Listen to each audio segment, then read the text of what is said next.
Hello everybody and welcome to the video. So this video, as the title says, I have finally submitted my pieces of work for the art show. So any of you that have been here for a while, I know there's quite a few people that have joined in the last month, but some of you have been here since the beginning of the year. So back in, I think it was January, I decided that I was going to submit some art for the Wylatkatchem Art Expo, and I just submitted it last week. I will put the details of the expo below. It starts Friday, October the 4th and runs through, I think, till the Monday. So I will put the details of that in the description below if anyone wants to go, if you're in Western Australia. And they also will have links. The art will be online and all the art there is for sale. And yeah, anyway, let me tell you about my journey, about how I did this. How did I finally get together some art while living in the van that's for an art show? First of all, I'm going to show you the finished pieces. So if that's all you want to see, I'll show them to you now. And then if you don't want to see about how I did it or my journey or my thought process and everything, you can leave, but if you want to stick around, that would be great. So these are the pieces that I submitted.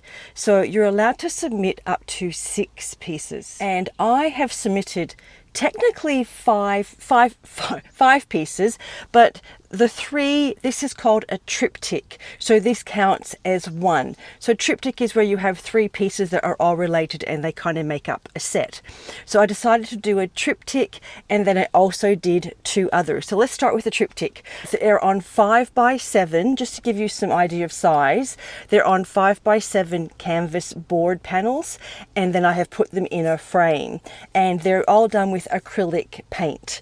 And I just want to share with you quickly, before you leave, the inspiration for the triptych. So what I do is I do a lot of mucking around in my sketchbook. I don't know if you know that.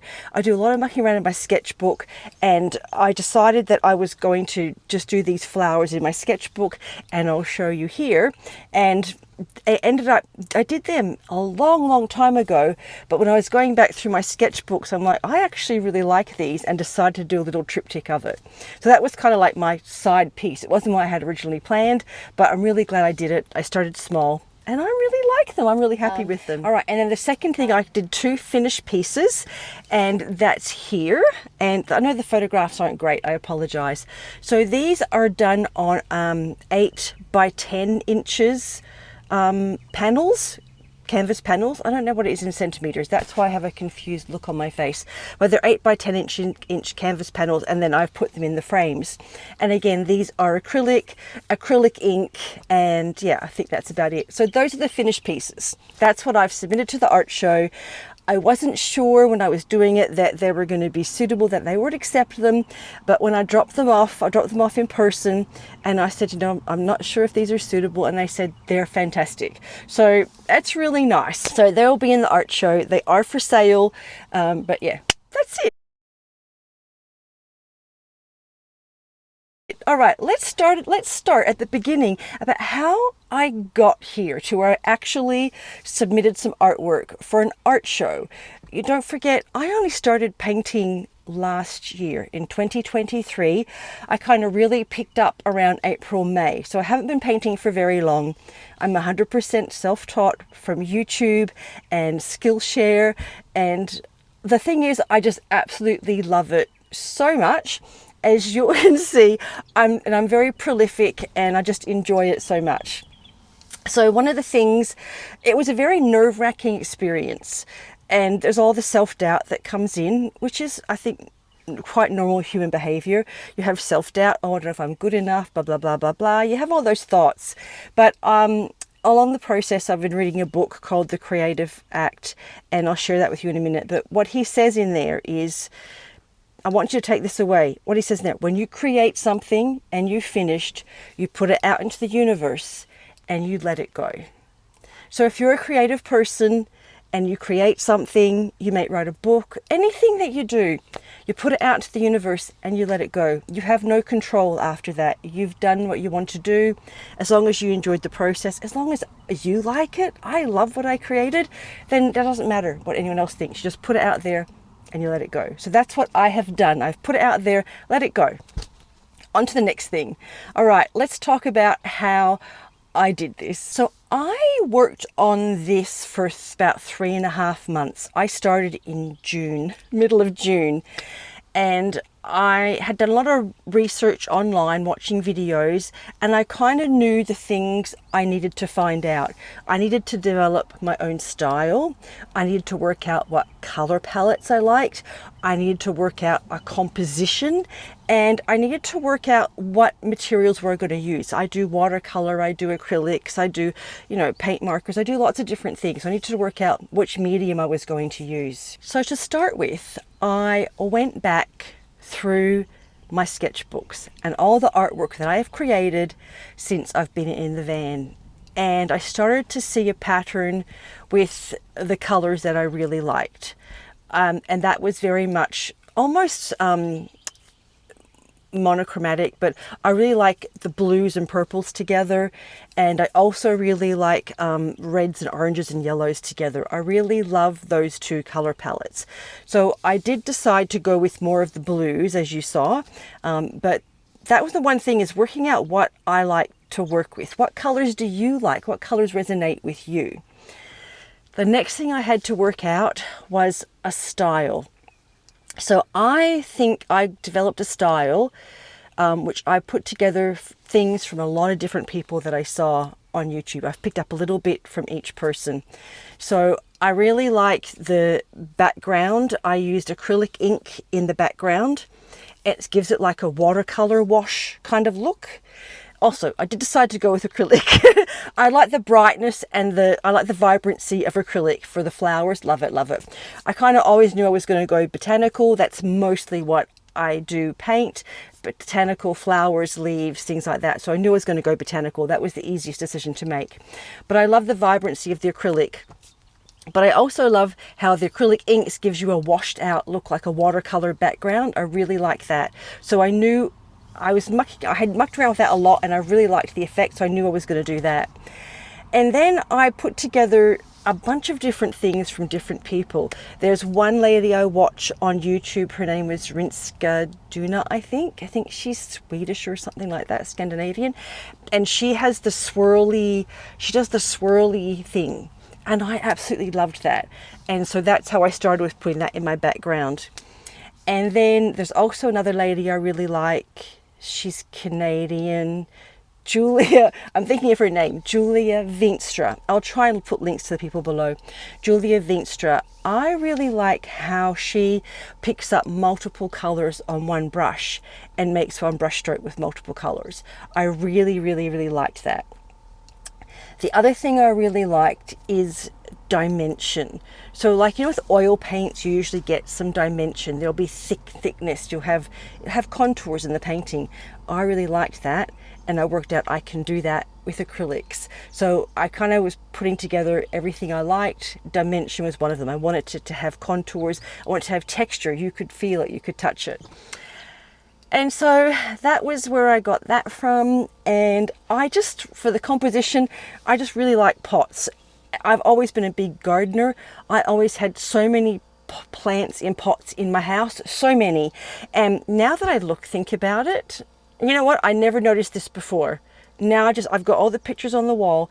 I'm looking at them. The pots that I've done are identical to the pots that I had in my backyard. Now that I look at it, they're identical to the pots I had in my backyard. That shape, I always loved it. So yeah, I was just always going to do a pot, and anyway, that's how it happened. So I'm going to show you here, in order to develop this, I was prolific. I think I created about 6 pieces of artwork in 2 weeks, and I was doing them all at the same time.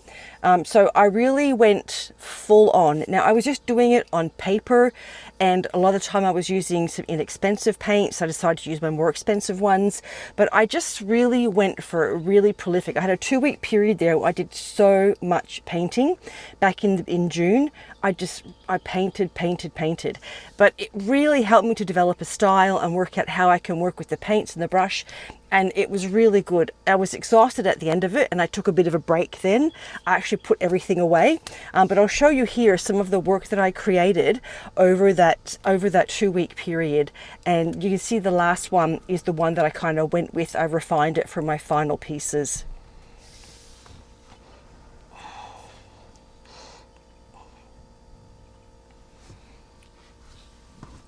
When I was developing my final pieces, especially the last 2, I was trying to be aware of the qualities that make a good painting, but not letting it stifle my creativeness or my flow. So some of the things I was looking at is you need contrast, you need different hues, you need light, medium, and dark. So I tried to get that. There should be a flow, like your eye should flow through the painting. I should be able to show you the direction in which I want your eye to go. And you also should have a focal point. The focal point I kind of let go because I was struggling too much with it. I'm like, I'm just going to let it go. I focused on the flow, and you can see the yellow flowers really tell your eye which way to go. The other things I heard about, I was watching, this was Julia Veenstra, the one that does the painting with the multiple colors. She said, your artwork should look good from far away, and when you get close up, there should be lots of little details that are really intriguing. And I really liked this. This really resonated with me. And I do think from a distance, my paintings look good. They're bright, they're colorful. And when you get close up, there are all these little details that I have put in. And interestingly, when I dropped off the artwork, the lady at the front desk, and she was looking at it, and she was like, oh, look at that, oh, look at this, oh, look at that, as she was looking at it. And she was, oh, you've got metallic paint, you've got, and I'm like, and I felt so good. I felt like mission accomplished. There is so much in here for her to find, and I could just hear her joy and wonder at finding it. And honestly, that's all I could hope for with my artwork. It's gonna make me cry because it was such a wonderful experience. So that's all I can hope for, is that somebody gets as much joy out of it as I did. And so yeah, the detail close up is really important, and I'm really happy with how that came out. One of the main things that really helped me through this process, and I didn't really realize it until about halfway through, is I was reading this book, The Creative Act, A Way of Being. It's by Rick Rubin, who is a very famous record producer, apparently. I had never heard of him, but I had seen this book recommended on YouTube from somebody else, another artist. And I was reading this book. I read it over a couple of months as I was going through my art process. And I didn't realize until about halfway through is that this book actually follows through the art process. So I've never done this before. I've never intentionally created a piece of artwork that was supposed to be finished and shown. So it was all new to me. And this book, it explained exactly what was happening and how I was feeling and how I should deal with it. It was so good. A lot about being present, a lot about going with your gut. It was just so good. And he takes you through all the steps from the imagination of it to the actual, like the technical part of it. And then you go for it, and then you go back and you examine it, and just all these things, and your thought process, how it should be throughout it. And it's all about being present, and don't forget you're creating for yourself, and letting go of those negative thoughts, and everyone's creative. And here's the one that says, once you've created it, just let it go. Put it out into the universe and let it go. And it was so good. So I highly recommend, if you haven't read this book, I highly recommend reading it, especially if you are creative. It really helps you through the process. And it's really weird because when I finished and I submitted it on the Friday, I had a lot of emotion about it. I was very nervous because I never had done anything like this before. I was very nervous, and I had like butterflies, and they're just so nice. It's a tiny country town. They're so nice. The guy who's in charge of the show, he took me around and showed me some of the other art and how they have painting there on Sunday afternoons, and they were so nice. And I came away from there feeling really nice, really welcomed, really like, but still butterflies, like, wow, I did it. Like, I can't believe I handed over my artwork to somebody to put on display. That was I was like, wow, I did it. And then when I woke up on Saturday morning, I was like, what do I do now? I have been working on this for 3.5 months. It has been in my mind for 3.5 months. I've been actively painting this for 3.5 months.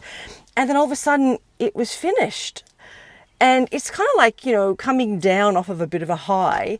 And it was just really, really weird, really strange. And I was just like, okay, that's done. Now what? So I kind of took Saturday morning just to rethink what was happening, think about what had happened, think about the process, what happened. Okay, that's what I did. And then think about, okay, what's next? And so I'm on to the next thing. So I've got a couple of things. The first thing is I'm still working on my book, and I've almost finished the edit on that, and I'm still planning on getting the book published this year. And so I'll be able to spend more time on that now, put more energy into that. I have just been slowly editing while I've been focusing on the painting, but I also want to develop another composition. So I really love what I did. I'm going to work on a new composition, and I have seen this. There's a guy called Bob Blast. If you haven't watched him, he's a great old guy painter. I think he's been on YouTube forever, and he's wonderful attitude to painting. And he says, you know, you should create a series. And I have kind of created a series, even though they're not all finished, because you create a series, he goes, and then you move on and you create another series. So I think I'm going to work on different composition now. I'm going to work on a new composition, and I've already started drafting it. I've been looking at pictures of flowers, like on my phone, looking at flowers in nature, taking pictures, flowers, leaves, seeing what I want to do. And so, yeah, I've already started on a composition last night. I can't help myself. I was so tired. I was exhausted. And I'm like, no, I just got to get this down because it's in my brain. It's going. I'm like, I just got to get it down. I got my paint markers out and I did it. So I'm starting on a new composition. That is how I'm entering my first art show while on the road. And it's been a wonderful experience. I've really enjoyed the whole process. I can't believe that I actually did it and finished it. And I'm really looking forward to more painting. I'm really looking forward to it. I'm actually thinking about ways I can store the canvas boards in the van, and I have come up with a way, because I've got more canvas boards under the mattress that I want to paint on, but I wasn't worried about storing them. But I realize now I have the big flat food container for the dog, and I've got room on top of that. So I'm going to get like a case that will fit on top of that, and I can store all my artwork in there. So yeah, and hopefully, like I said it in January, my intention was to sell some artwork, and so yeah, I'd like to finish it, and I'm still working on a website. So the website will be up this year so that people will be able to find links to my YouTube channel, to my book, and to my art, and hopefully start selling my art and maybe get into merchandise. So anyway, that's it. That's everything. As you can tell, I'm very excited. I really enjoyed it. And if any of you are thinking about going in an art show, I highly recommend just doing the process. I found this tiny country town, it's a couple of hundred people population, so I feel quite safe doing it. You know what I mean? Like, I don't feel threatened or overwhelmed. I'm not trying to go in, you know, the main big Perth art show or something. But it just pushes you a little bit out of your comfort zone. Push yourself and you'd be surprised what you can achieve. It's also really good to be uncomfortable and push through it. I had so many periods where I was like, I had one period where like, oh, I don't think I'm good enough. I really should quit. And then, you know, I read this book and I'm like, no, let's just finish it. You don't have to hand it in. Let's just keep going. And it's really good to do that and to push yourself. One of the things I've learned in life is when you push yourself and you achieve something you were going after, your confidence just grows and grows and grows, and you believe you can do more. So now that I have done this with the art, I feel really good about doing the book. I'm like, yep, I can do it. You know, I can do it. It's a new thing, a big learning curve. I can do it. So that's my recommendation. Push yourself a bit. Get out of your comfort zone. Nothing bad's going to happen. Nothing bad is going to happen. Just share your creativity, whatever it is. Put it out into the world. Let other people enjoy it. All right, that's everything. Thank you so much for watching, and I will see you on the next one. I did miss a video on Sunday because I was working so much on the artwork, but there should be 3 videos this week. Wednesday, Friday, Sunday. 3 videos. I'll give you a clue what they're going to be, because only 33% of people stick to the end. So these are for my 33%. Here's for you. The next video is going to be on how I survived the heat waves in the van last summer, and we're coming up to summer with my air conditioner. I'm going to share a lot that I learned about that. And then the one after that is going to be a tour of the van. Everyone really loved the video about how I built the van, so I'm going to do an updated tour. I haven't done one for about 3 years and things have definitely changed, so there'll be a nice tour of the van hopefully on next Sunday. All right, thank you everybody. I love you all. Thank you for all your wonderful comments. Thank you for being here and supporting me, and I'll look forward to seeing you on the next one. All right, bye.